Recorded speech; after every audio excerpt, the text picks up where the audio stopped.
안녕하세요. 오늘 저희가 깊이 파헤쳐볼 주제는요. 바로 여름철 대표 간식 옥수수를 위협하는 병해충 관리법입니다.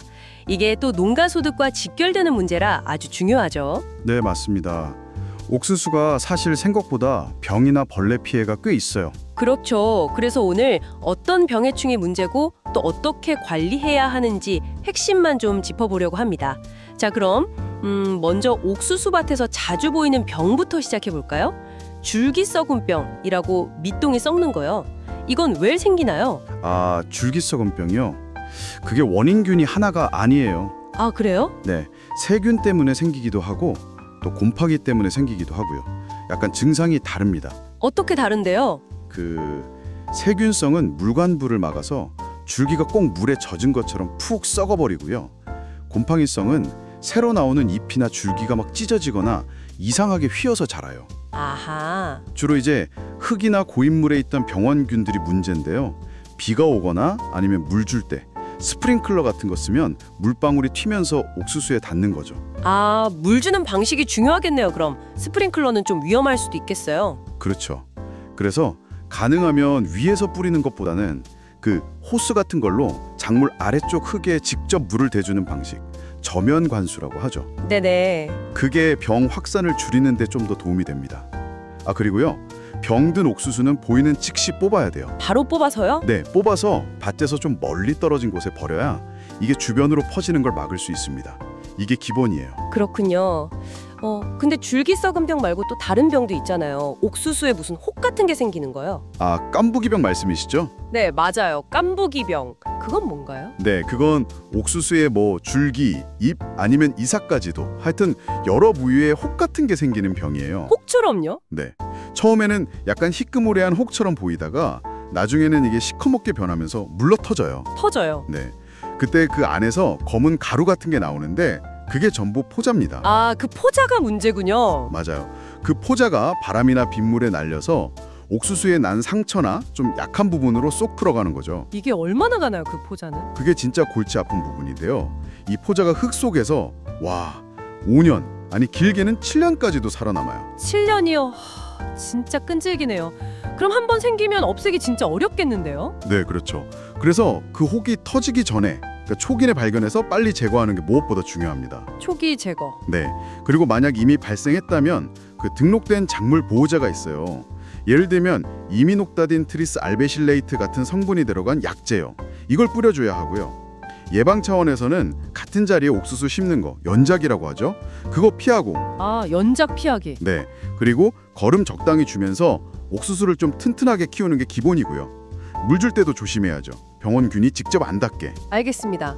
병도 문제지만 사실 벌레 피해도 만만치 않잖아요. 그럼요. 특히 나방의 벌레들이 막 옥수수 속 파먹고 그러던데요. 네, 맞아요. 대표적인 게 조명나방의 벌레인데요. 조명나방? 네, 이게 옥수수 줄기 속이나 아니면 암술, 또 이삭 속으로 파고 들어가서 구멍을 뽕뽕 뚫어놔요.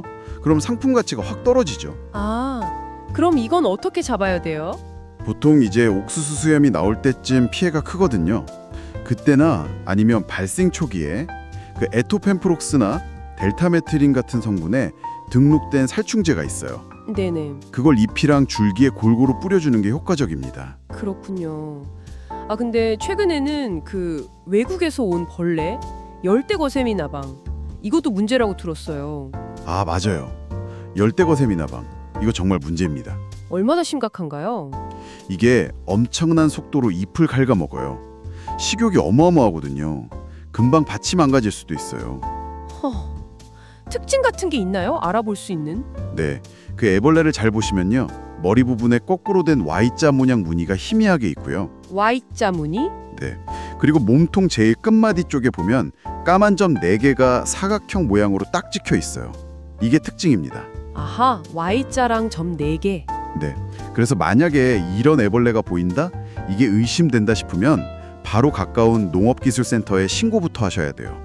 신고가 먼저군요. 네, 매우 중요합니다. 이게 확산을 빨리 막아야 하거든요. 신고하고 나면 농가에서는 어떻게 방제를 해야 할까요? 신고해서 발생이 확인되면 역시 등록된 약재로 빨리 방제를 해야 합니다.